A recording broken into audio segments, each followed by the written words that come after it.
বন্ধুরা, আজকের ভিডিওটা মতিঝিল প্রাসাদকে ঘিরে নয়। আজকের ভিডিওটা হলো সে ঐতিহাসিক রহস্যময় গুপ্তঘরকে নিয়ে মতিঝিলের। তো তোমরা পুরো ভিডিওটা দেখতে থাকো। আমি চলে এসেছি সেই গুপ্তঘরের কাছে, তোমাদেরকে এখন আমি ভিডিওটা দেখাবো। মুর্শিদাবাদের লালবাগে যতগুলো জিনিস দেখেছেন বা দেখবেন, সব থেকে আশ্চর্যজনক জিনিস হলো এই গুপ্তঘর। এই গুপ্তঘরটির কোনো জানলাও নেই, দরজাও নেই, চারিদিকে প্রাচীর এবং উপরে ছাদ। এবং এখানকার লোকের ধারণা ঘসেটি বেগমের মতিঝিল প্রাসাদের সঙ্গে এই গুপ্তঘরের গোপন সুড়ঙ্গ আছে, যেখান থেকে ধনরত্ন, টাকা পয়সা, হীরামতি জহর ইত্যাদি ওই গোপন সুড়ঙ্গের মাধ্যমে এসে এই ঘরে রাখা হতো।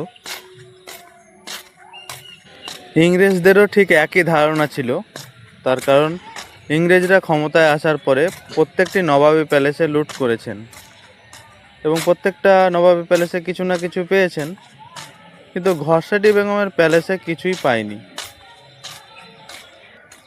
যেহেতু নবাব আলীবর্দী খাঁর বড় মেয়ে, ঢাকার নবাবের বউ,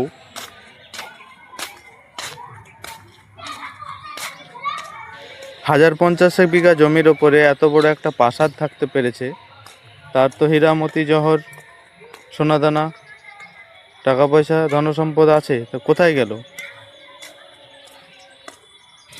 নিশ্চয় এই গুপ্তঘরে লুকিয়ে রাখা হয়েছে। তাই একজন ইংরেজ সাহেব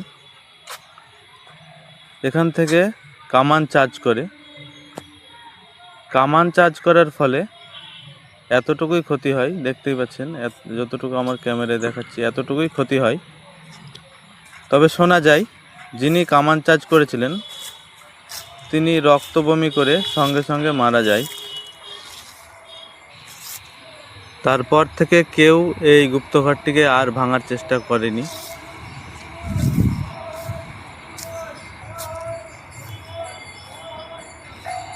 আজও এই গুপ্তঘরটি রহস্যময় হয়ে থেকে গেছে।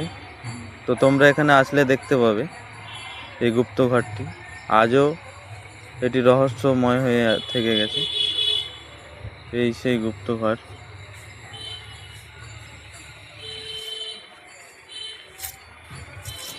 এই গুপ্তঘরটির দৈর্ঘ্য 65 ফুট এবং প্রস্থ 20 ফুট এবং উচ্চতা 12 ফুট।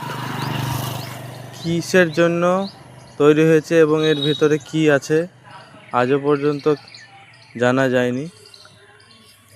সেহেতু এটি রহস্যময় গুপ্তঘর নামে